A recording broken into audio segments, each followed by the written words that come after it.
जो जिंदा है वो एक दिन खत्म होगा, लेकिन जो मरकर भी जिंदा रहे वही सबसे खतरनाक होता है। इसलिए मैं कहता हूं, जिंदे आम्बेडकर से ज्यादा मरा हुआ आम्बेडकर खतरनाक है। जिंदा आम्बेडकर एक इंसान था, एक आवाज था, एक सोच था, जिससे लोग बहस कर सकते थे, जिसका विरोध कर सकते थे, जिसे अनदेखा कर सकते थे।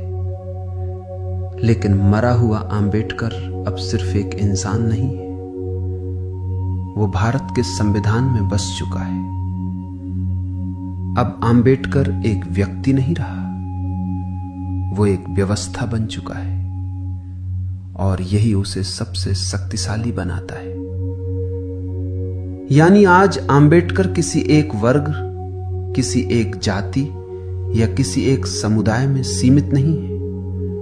वो हर उस इंसान में है जो अपने अधिकार की बात करता है, जो बराबरी की बात करता है, जो अन्याय के खिलाफ खड़ा होता है।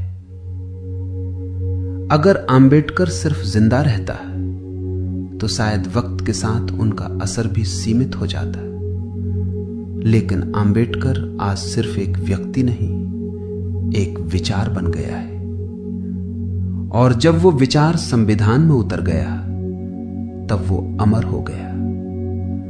अब उसे मिटाना नामुमकिन है, क्योंकि अब वो किसी किताब के पन्ने में नहीं, बल्कि भारत के लोगों के अस्तित्व का हिस्सा बन चुका है।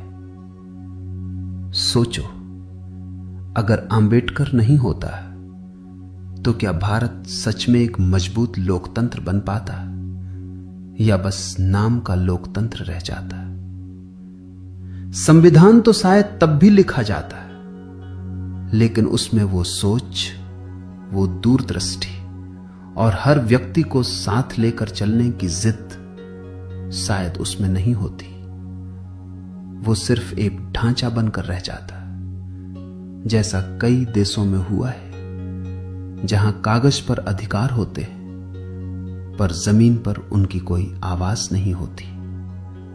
और तब सत्ता कुछ हाथों में सिमट जाती और बाकी समाज बस उसे सहता रहता, खासकर महिलाएं। और सबसे बड़ी बात, महिलाओं के लिए जो बदलाव आए वो भी शायद कभी नहीं आते। हिंदू कोड बिल के जरिए आम्बेडकर ने महिलाओं को संपत्ति, विवाह और तलाक का अधिकार देकर समाज में पुरुष के बराबर समान स्थान दिलाने की नींव रखी।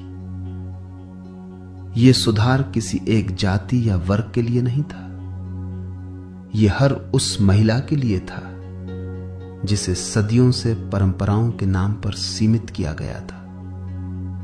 ब्राह्मण महिलाएं भी इससे अछूती नहीं थीं, वो भी उन्हीं बंधनों में बंधी थीं जहां परंपरा के नाम पर उनकी स्वतंत्रता को दबा दिया जाता था। आम्बेडकर ने सिर्फ संविधान नहीं दिया, बल्कि समाज को यह भी सिखाया कि औरत की गरिमा के साथ कोई समझौता नहीं हो सकता। आम्बेडकर ने यह साबित किया कि अधिकार किसी एक वर्ग की संपत्ति नहीं होते, वो हर इंसान का हक होते।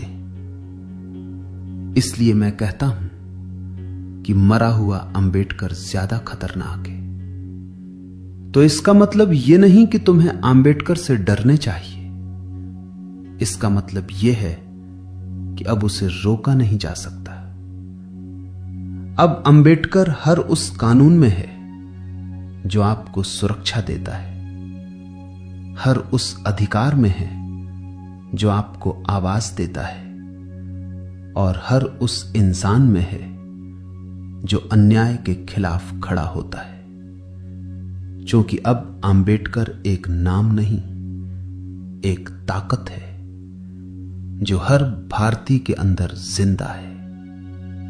आम्बेडकर अब कोई बीता हुआ इतिहास नहीं, आम्बेडकर एक अंतहीन संघर्ष और एक कभी न बुझने वाली मशाल बन चुका है।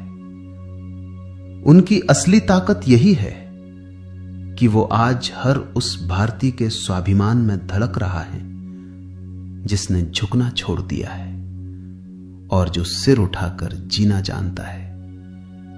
और एक बात जो अक्सर लोग समझ नहीं पाते, भारत की असली मजबूती उसकी ताकतवर सेना या उसकी बड़ी जनसंख्या में नहीं, बल्कि उसके संविधान में है।